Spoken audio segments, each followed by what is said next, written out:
Hello students, welcome back to my YouTube channel. आज की video में दोस्तों आप सभी लोगों का मोस्ट वेलकम है। आज की वीडियो में आप लोग सीखेंगे यूज़ ऑफ कैन नॉट और कैन नॉट बट।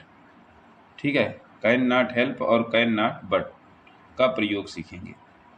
तो दोस्तों जो आज की वीडियो है बहुत ही इंपॉर्टेंट वीडियो होगी।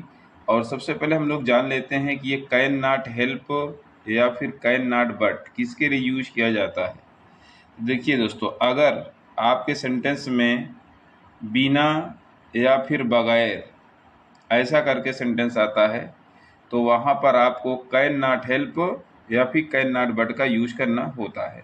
लेकिन आज की वीडियो में मैंने आपको कैन नॉट हेल्प का यूज ही दिखाया है, क्योंकि इसका रूल जो होता है वो आपके सामने है बिल्कुल।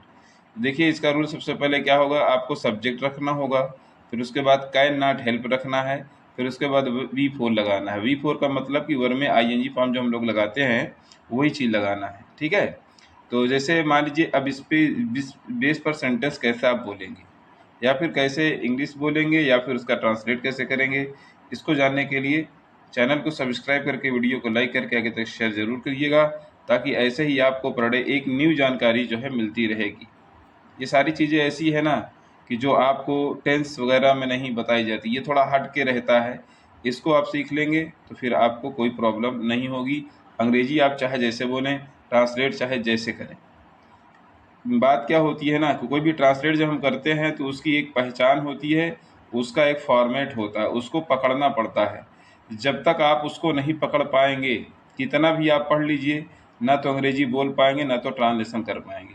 तो इन चीज़ों को ध्यान में रखना बहुत ज़रूरी होता है। ठीक है, जैसा कि पहला आप देख रहे हैं यहाँ पर, वह मुझसे बात किए बिना नहीं रह सकती, ये सेंटेंस है और आपको यही चीज़ बोलना है या फिर इसका ट्रांसलेट करना है। सपोज दैट दोनों चीज़ें इसमें आती हैं।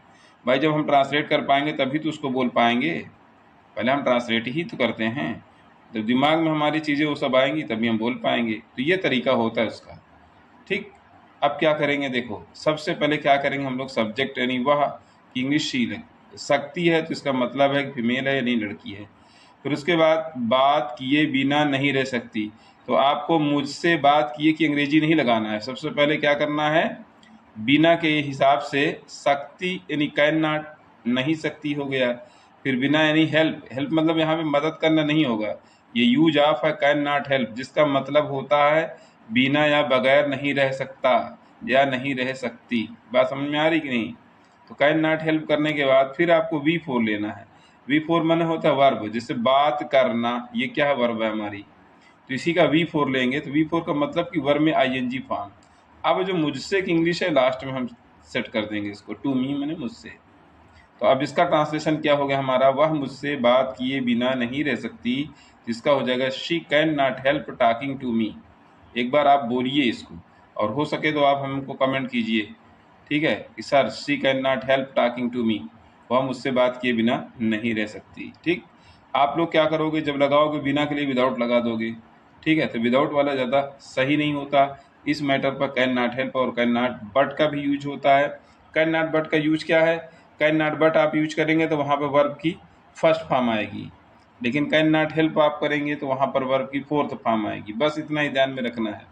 अगर आप कैन नॉट बट करते हैं तो यहाँ V1 यानी वर्ब की फर्स्ट फॉर्म लगेगी, और कैन नॉट हेल्प करते हैं तो यहाँ पर V4 लगेगा आपका, यानी वर्ब में जो ING फॉर्म जोड़ते हैं। ठीक, इस तरह से करना है। तो देखिए एक और मैंने आपके लिए दिया, ये तो पहला था, उसके बाद दूसरा ये एग्जाम्पल है। और इसी बेस पर आप सैकड़ों ट्रांसलेशन चाहें तो बना ले सकते हैं, कोई दिक्कत नहीं है, सबका इसी तरह से होगा।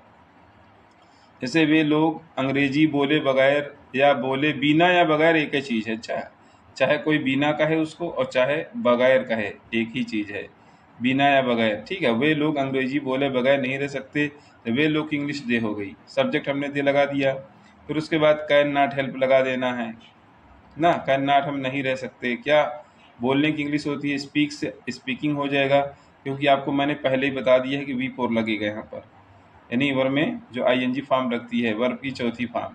उसके बाद अंग्रेजी का इंग्लिश हो जाएगा, तो वे लोग अंग्रेजी बोले बगैर नहीं रह सकते, तो इसकी इंग्लिश होगी they can not help speaking English, they can not help speaking English. तो दोस्तों ये रही आज के हमारे टॉपिक, जिसमें हमने आपको बताया है कैन नॉट हेल्प और कैन नॉट बट का यूज कहाँ पर होता है और कैसे किया जाता है, इसका रूल्स क्या है। आई होप आपको ये वीडियो अच्छी समझ में आई होगी। अगर इफ़ आपको कोई प्रॉब्लम है तो आप कमेंट ज़रूर करें कि सर समझ में आ गई है या फिर नहीं आई है, फिर से हम उसको समझाने की कोशिश करेंगे। ठीक है, ओके दोस्तों, आज की वीडियो हमारे यहीं तक। मिलते हैं नेक्स्ट वीडियो में।